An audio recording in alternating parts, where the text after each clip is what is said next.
Olá, querida amiga. Olá, querido amigo. Sejam muito bem-vindos a mais um episódio de Espiritismo em 30 Minutos.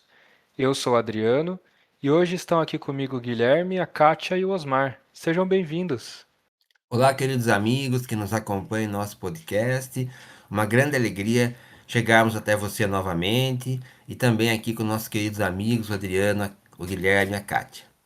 Olá, amigos. Olá, Guilherme, Osmar, Adriano, a todos os ouvintes aí do nosso podcast. Vamos para mais 30 minutos aí de bate-papo sobre Espiritismo. Olá a todos os companheiros aqui do canal, olá aos ouvintes. Prazer estar com vocês para mais 30 minutos de aprendizado espírita. No último episódio, a gente tratou um pouquinho sobre as passagens de cura de Jesus, né? Os milagres que ele fez no processo de cura de algumas pessoas que conviviam com ele. Hoje eu queria perguntar para vocês sobre uma outra passagem que é bem interessante, né? Que é a multiplicação dos pães. Ela deve ser entendida literalmente? Qual que é a outra interpretação que a gente pode dar para esse milagre? Olha, acho legal a gente pensar na época, né? Então, Jesus cuidando daquelas pessoas, né? Naquele cuidado, né? Naquela pregação, né? E também pensar, como nós já falamos em episódios anteriores, que Jesus não faz nada fora das leis naturais, porque ele é o representante de Deus na Terra. Então, não estamos de forma alguma rebaixando a condição de Jesus, estamos elevando porque ele tem um conhecimento e uma condição moral incompreensíveis ainda para nós, extremamente elevados, com uma amorosidade, um magnetismo extraordinário. Então, não é um fato assim de nós pensarmos, não, não fez milagres, por isso ele não é tão grande como a gente imagina, ele é. Ele não fez milagres justamente porque ele não precisa, não existe milagres. Ele tem uma capacidade fluídica tão maravilhosa, dada a sua condição moral, e que não há necessidade, aliás, não é possível, né, inclusive, você derrogar as leis naturais criadas por Deus. E Deus é perfeito e imutável, e as suas leis também são. Então, é nesse contexto que a gente pensa nesses fenômenos realizados por Jesus, que chamamos de milagres porque não temos ainda essa compreensão. Falamos disso em episódios anteriores, né? Então, a multiplicação dos pães é esse exemplo, né, de que Kardec comenta isso lá no item 48 da Gênesis, do capítulo 15, os milagres do Evangelho. Ele diz, podemos ver nisso, nesse fato, né, mais do que uma figura e admitir, num certo ponto de vista, a realidade de um fato material, sem nem por isso recorrer ao prodígio. É sabido que uma grande preocupação de espírito, a atenção firme que se dá a alguma coisa, fazem esquecer a fome. Ora, os que seguiram a Jesus eram pessoas ávidas de ouvi-lo.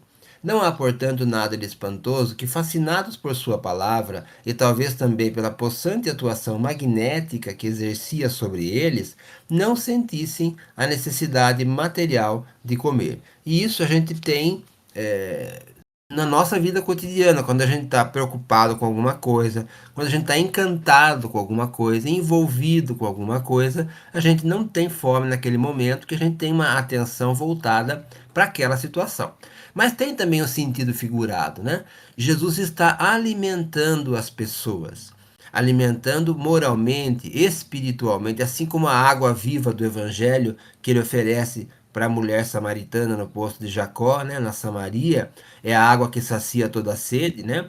E ela fala, eu quero beber desta água, ou seja, é a água que alimenta, porque é a água da vida. Aqui também é a questão do alimento, dos pães, o pão como um representante maior do alimento, né? E que é o espírito. Então é o pão espiritual, é o pão da vida, é o alimento espiritual. E aí então Jesus também diz aos seus discípulos, né? Dai-lhes de comer vós mesmos. E aí então ele está dizendo o quê? Que também os discípulos e apóstolos poderiam alimentar espiritualmente pela pregação, pelos exemplos, pela caridade, as pessoas, que não é necessariamente um sentido físico, mas no sentido moral. Então, Kardec diz isso, a par do sentido alegórico moral, pôde haver um efeito fisiológico natural bem conhecido. O prodígio, neste caso, está na ascendência da palavra de Jesus, poderosa bastante para captar a atenção de uma multidão imensa, a ponto de fazê-la esquecer-se de comer. E isso está muito bem claro no The Chosen, né? Que acho que o The Chosen ele traz as passagens do Evangelho sem uma interpretação de um lado ou de outro religiosa, né?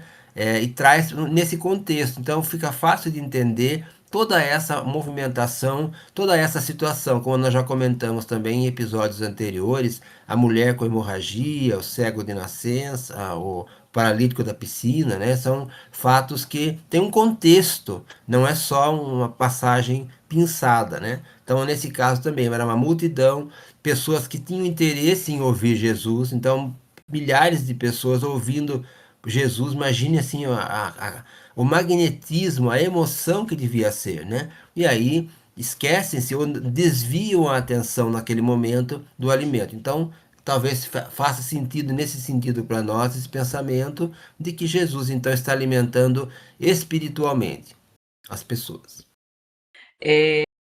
Nesse sentido, né, Osmar, eu penso em multiplicação dos pães assim como a potencialização, né? Então ele potencializava o alimento, que era o alimento espiritual. E aí fica uma reflexão para os nossos companheiros do que eu me alimento, né? Ou do que eu alimento aquele que caminha comigo, porque nós nos alimentamos energeticamente, né? Trocamos energia com pessoas, né? Principalmente aqueles que próximos, mais próximos. E eu também me alimento, né? Do que estou me alimentando e quais os alimentos que eu forneço para aqueles que caminham comigo.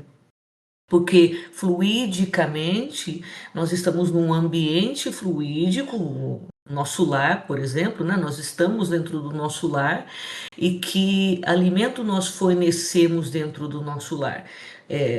Só o alimento físico, material? E o alimento espiritual, como nós fazemos? E aí a gente vai até retomar um pouquinho a questão do Evangelho no Lar, que é o alimento espiritual para todos os seres que ali estão, né, comungando conosco. É nesse sentido essa parábola da multiplicação dos pães.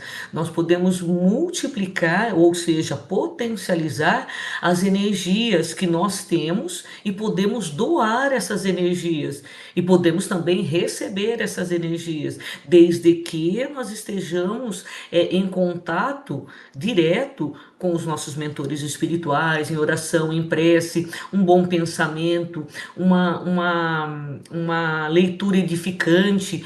Tudo isso nos alimenta. Quando fala assim que Jesus entretia, né, cativava de uma certa maneira, que a fome do corpo físico se dispensava naquele momento, né? E realmente é isso. Nós precisamos, claro, nós somos seres encarnados, nós precisamos nos alimentar, precisamos desse tipo de energia. Mas nesse momento, as pessoas estavam todas em êxtase, porque elas estavam recebendo um outro tipo de energia, né? Muito maior que apenas a energia de um alimento material. E é isso que nós temos que pensar, né? Dentro do nosso lar, com aqueles que nós nos relacionamos, quais os alimentos que nós trocamos, né? As energias que nós trocamos com aqueles que comungam conosco, que caminham conosco nessa encarnação. Fica essa dica a todos os nossos ouvintes.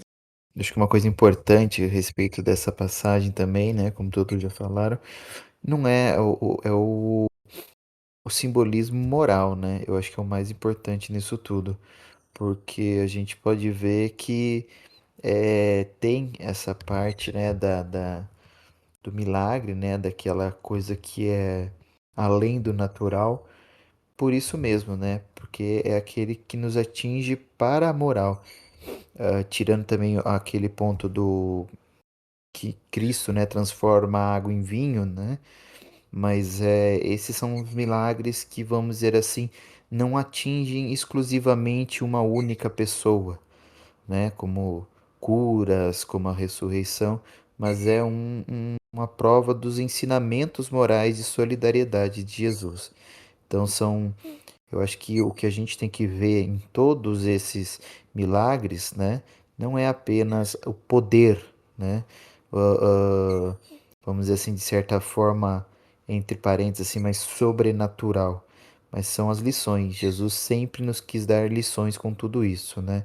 Então eu acho que apesar de ser um milagre que não é direcionado a uma cura, a uma ressurreição ou alguma coisa específica, alguém, ele nos traz principalmente o ensino moral. Um outro milagre que é muito interessante, né, e que a gente chama bastante atenção é a transformação da água em vinho. Como que isso se deu? Se realmente se deu dessa forma? Como que a gente pode explicar? Kardec comenta também esse fato, vamos dizer assim, né? No trecho do capítulo 15 da Gênesis, né? Os milagres do Evangelho, no item 47. É as bodas de Caná, então era uma festa de casamento. É convidado para uma festa de casamento. E aí acaba o vinho e ele diz, né? Alguns só está no Evangelho de João. Kardec fala que um fato como esse, pela sua relevância, poderia estar nos outros evangelhos também, e não está. Então, provavelmente não teve uma repercussão, ou foi um sentido figurado.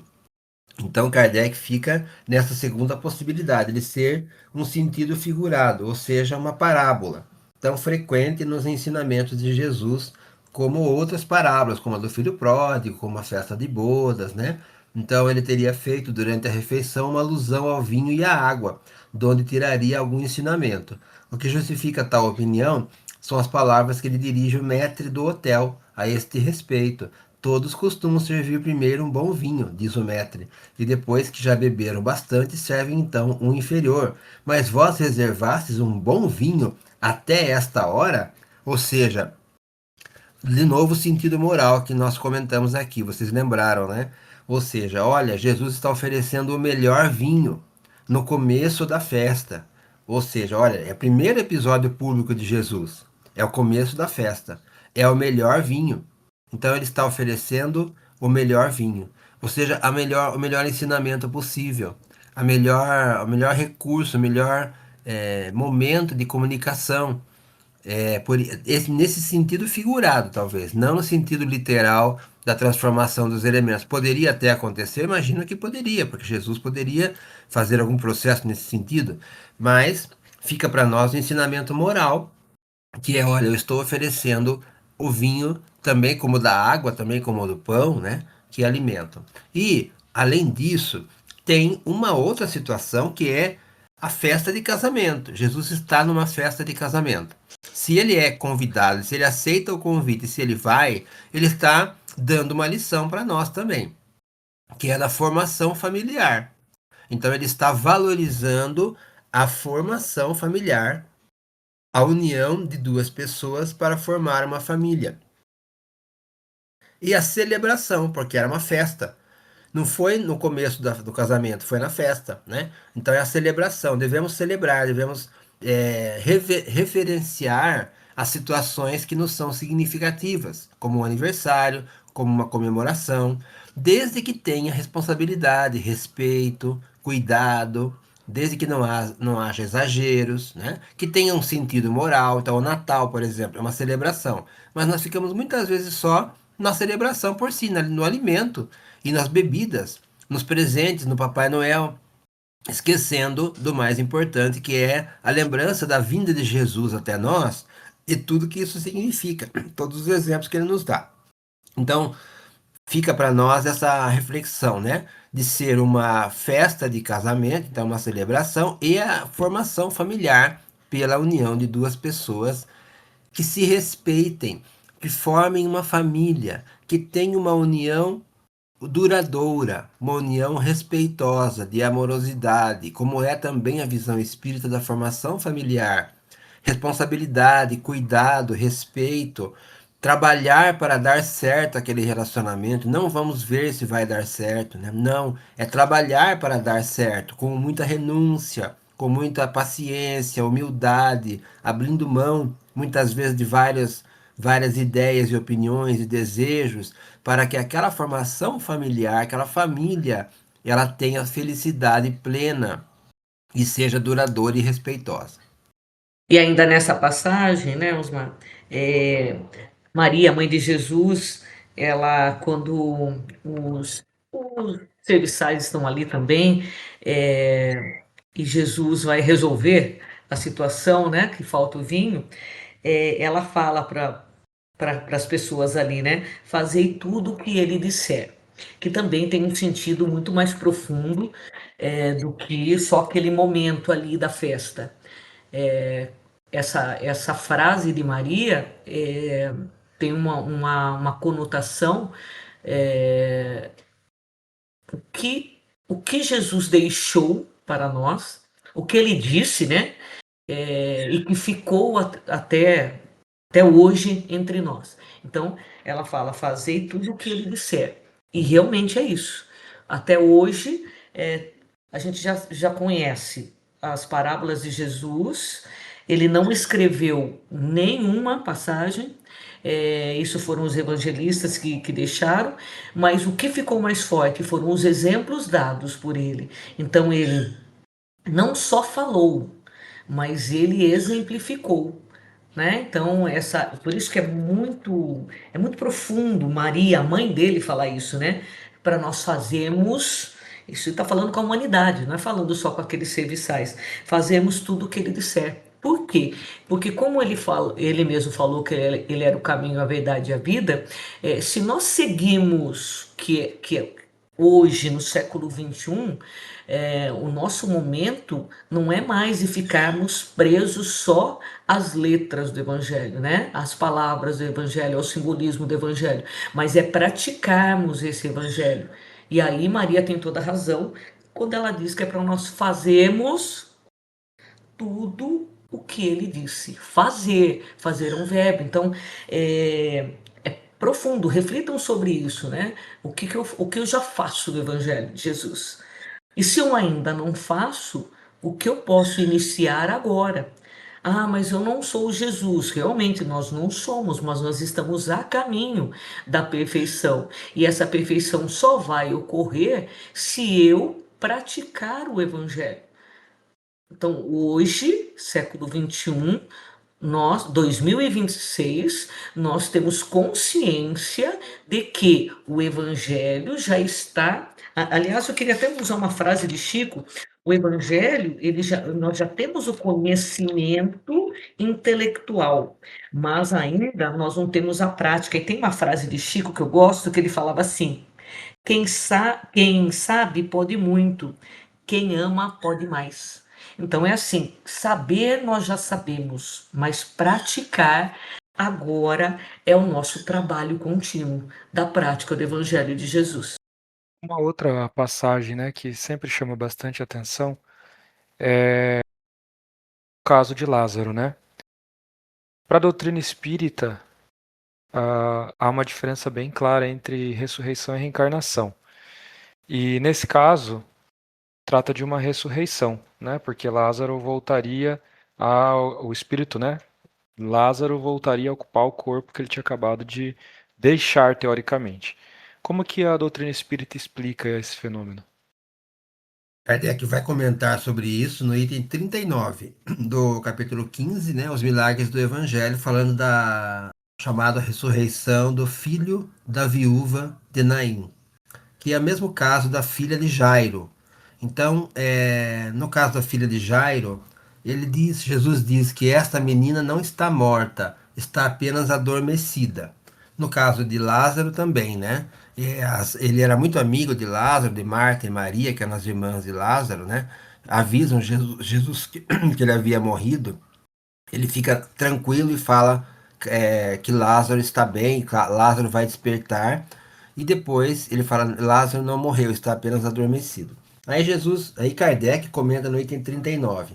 O fato do retorno à vida corporal de uma pessoa realmente morta seria contrário às leis da natureza e, por conseguinte, mais milagroso.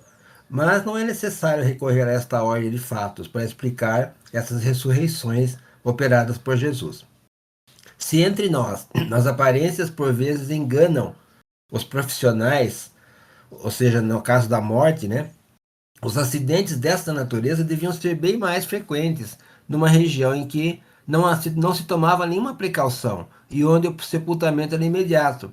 Era, pois, haveria possibilidade de que, nos dois exemplos, né, do filho da viúva de Naim e da filha de Jairo, que houvesse uma espécie de uma síncope ou letargia. Tanto que Jesus diz: esta menina não está morta, apenas adormecida. Então, essa letargia é conhecida por catalepsia, que é uma condição em que há uma paralisação, uma redução das atividades orgânicas e a aparência da morte, e depois a pessoa volta. Claro que é muito mais raro hoje, porque as condições da medicina melhoraram muito e há várias possibilidades de você detectar a morte de uma pessoa. Então, nós entendemos que essa ressurreição, nesses casos citados, são esse exemplo, né? O sepultamento era imediato, não havia técnicas de você identificar a morte, a pessoa parava de se movimentar, ela ficava inerte e entendia-se que ela tinha morrido, mas não necessariamente, a gente sabe de vários casos, como nesse que nós estamos citando aqui. Então, não desmerecendo toda essa potencialidade de Jesus, a ressurreição, como diz Kardec, voltar à vida corporal após a morte do corpo físico é contrário às leis da natureza. Então Jesus não iria derrogar uma lei da natureza, já que ele é o próprio representante de Deus, né? Então, havendo a morte orgânica, não há mais a possibilidade de que o espírito volte e que a vida volte. Então, na ressurreição de Jesus, por exemplo, como é que é a narrativa bíblica? É de que Maria de Magdala vai visitar o corpo, né, o sepulcro, o túmulo. O sepulcro está aberto e está vazio, e ela começa a chorar no jardim lá do Santo Sepulcro, quando ela vê um jardineiro. Ela vê um jardineiro que se aproxima dela, pergunta por que ela estava chorando. Ela fala: Senhor, se você levou, se o levou, me avise que eu quero ir visitá-lo. Depois ela se volta novamente e esse jardineiro se revela ser Jesus. O que isso significa? Se ela conhecia Jesus e ela acha estar vendo um jardineiro, é porque ele mudou de aparência. Se ele mudou de aparência, é porque não era o corpo físico, e sim espiritual. Porque só pelo espírito é possível você mudar a aparência conforme a condição moral do espírito. Jesus então faz isso propositalmente. Ele mostra: olha, não estou ressuscitando fisicamente, e sim espiritualmente. Porque se fosse físico, ela o reconheceria. Quando ela pensa estar vendo o jardineiro, é porque ele mudou a aparência. E aí depois ele volta e se revela como Jesus. O que está denotando uma ressurreição espiritual. A aparição do perispírito, que é o corpo espiritual que todos nós temos. Então aí sim, essa ressurreição, entre aspas, então até podemos colocar, é o ressurgimento espiritual da continuidade da vida após a morte, pela aparição espiritual do perispírito daquele que está desencarnado. Esse é o processo. Isso é a ressurreição na visão espírita, o ressurgimento espiritual de todos nós, né? Não com o corpo físico que volta para a natureza, porque se decompõe e volta para a natureza, mas sim espiritual, porque todos nós voltamos ao mundo espiritual. Diferentemente, então, da reencarnação, que é o retorno num novo corpo. Reencarnar é voltar a viver num outro corpo. Eu acho que uma coisa só para finalizar esse ponto, né? Porque não teria, como a gente já fala, né? Como quebrar essas leis. Mas uma coisa que eu acho muito interessante nessa passagem é a maneira, né? Como Jesus ele se emociona com esse momento em que Lázaro, né? Ele tem esse momento de catalepsia, né? Porque ele se emociona com não de certa forma a perda, né? Mas a ausência do Lázaro, e muitos vêm, né, falar, né, expor como ele amava Lázaro, né? Então eu acho que tem essa relação também do amor dele pelas pessoas, né? E a compreensão de Jesus, na verdade, não impede também que ele tenha as emoções, as próprias emoções, porque ele sabia que Lázaro não tinha morrido, não havia morrido, né? mas eu acho que talvez essa relação muito próximo de uma perda, né, era sensível para Jesus também, mas isso não o colocava, né, o conhecimento acima das emoções que ele tinha. Então, diante desses comentários nossos, né, dessas análises que Kardec faz no capítulo 15 do livro A Gênese, Os Milagres do Evangelho, nós, como nós já comentamos aqui nesse episódio e nos anteriores, nós entendemos que não há como haver uma derrogação das leis naturais, porque são leis criadas por Deus e Jesus é o representante de Deus, né? Então não haveria necessidade nem possibilidade dele derrogar leis. O que acontece é que nós não temos um pleno conhecimento do funcionamento das leis naturais. Por isso, nós entendemos que muitas vezes não fica uma explicação física, material, e aí recorremos ao sobrenatural, ao milagroso. Mas não. No caso, por exemplo, Jesus caminhando sobre as águas, que é um outro episódio também desse capítulo, Kardec pensa, pode ser uma aparição espiritual. Ele pode ter feito um desdobramento, como Eurípides Barçalufo, inclusive, fazia isso, né? Um desdobramento, ele sai do seu corpo físico e aparece espiritualmente, ou materializado, ou mediunicamente, para os apóstolos no lago. E aí seria então um caminhar sobre as águas. Está fora das leis naturais? Não. Mas é um conhecimento mais profundo das leis naturais que envolve a visão do mundo espiritual, das outras dimensões da matéria. E logicamente que para Jesus possível, porque ele é o próprio governador da Terra, ele conhece o mecanismo das leis e também pela sua ascendência moral. Mas como nós já também lembramos aqui várias vezes, nós temos que sempre tirar o ensinamento moral. O que esse fato que Jesus protagoniza, narrado nos evangelhos, tem de ensinamento moral? Tirar, refletir, olha o contexto da época, olha naquele momento, o que isso fazia sentido, em que ideia, em que ângulo, né? Para não ficar no literal e às vezes tirando do contexto, né, perdendo o foco do contexto que é moral. Jesus é o mestre, é o guia e modelo da humanidade. Então, ele só pode nos dar ensinamentos morais. Tudo que ele realiza é no sentido moral, é nos ensinar a melhorarmos os nossos relacionamentos, sermos espíritos, pessoas melhores, mais fraternas, mais respeitosas do próximo, mais caridosas, né? Então é nesse sentido sempre que a gente deve tirar o ensinamento dos fatos, todos os fatos realizados por Jesus. E assim a gente vai chegando ao fim de mais um episódio. Gostaria de agradecer a vocês, Osmar, Kátia e Guilherme, pela colaboração hoje, pelas reflexões. Também agradecer ao querido amigo ouvinte que nos acompanha semanalmente. Lembrando que a gente tem um e-mail para contato, caso vocês queiram conversar conosco, enviar suas dúvidas, sugestões de temas. Ele é o espiritismoem30@gmail.com. Aguardamos o contato de vocês, desejando sempre ótimos estudos e uma ótima semana. Obrigado e até a próxima.